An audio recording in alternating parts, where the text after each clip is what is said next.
Hi, I'm Dr. Bertice Berry, and I want to tell you a story. I was in the second or third grade.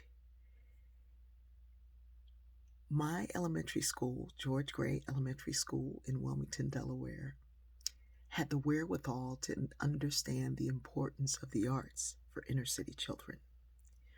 We didn't just have art in our class where you pulled out a glue stick and some paper and stuck some things together.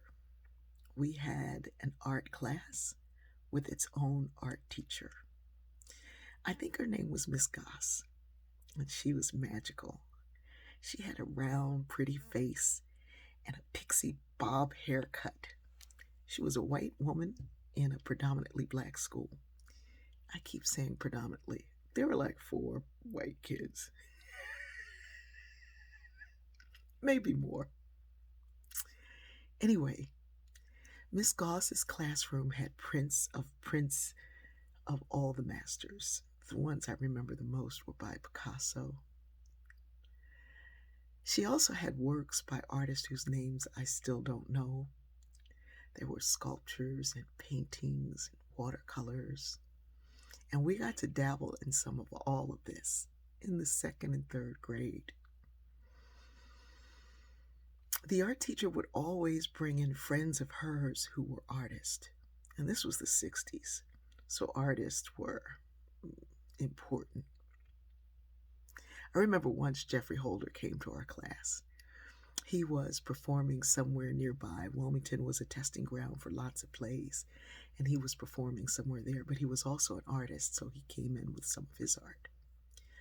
But the artist that spoke the most to me, that I remember this experience like it was yesterday, even though I don't know his name. This man brought one single framed piece of work. I think it was done with charcoal, and it was a picture of a little black boy. The painting was called The Black Boy. The artwork was called The Black Boy. The boy had dark skin and a big wide nose. He had thick lips, big eyes, big cheeks. He had kinky, curly hair. And the man stood next to the picture and said, "What do you all think?" Nobody said anything. I put my head down. I was hoping nobody noticed me.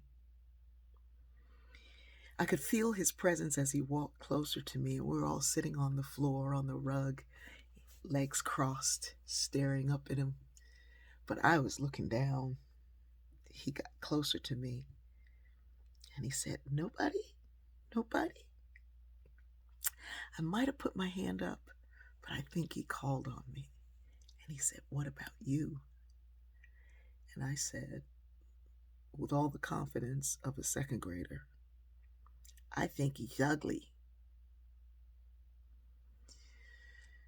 And this man put his hand on his heart and took some steps back and said, "Oh, no." He said, "Of all the people in this class, I think he looks most like you." Well, all the other kids started laughing. And then he said something that I don't think they heard. He said, "He looks like you, and he's beautiful, and so are you." The other kids were still laughing, and I heard their laughter more than I heard his statement. I heard it, but I didn't believe it. I had been called ugly by my family. Years later, I'd be called ugly by people at church. I'd been called ugly by people at school. I was called ugly by people just walking down the street. And so I came to believe that their truth somehow rang louder than his. And in the media, in the television and magazines, newspapers and books, I never saw images of me held up as beautiful. I saw no one who looked like me regarded as beautiful. But as years went by, I began to redefine what somebody else had told me. I started writing my own story and my own truth. And in that story, I had to be beautiful. But I went a little further.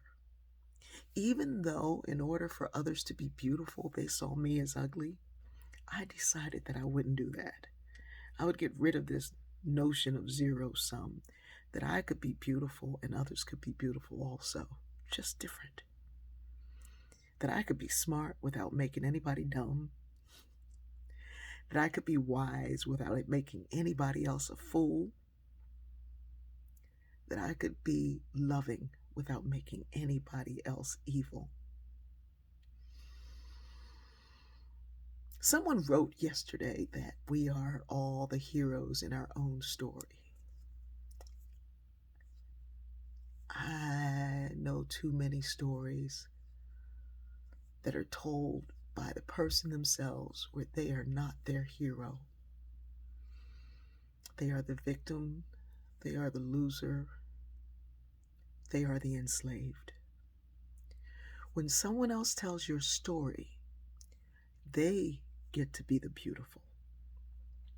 But when you tell your story, you better, for the sake of history and for the sake of the future, see the truth that that artist saw in me, that that little boy was beautiful and so was I, that this big nose and big lips and eyes and curly hair are the standard for me, and my standards don't negate your standards, and my story can never eclipse yours.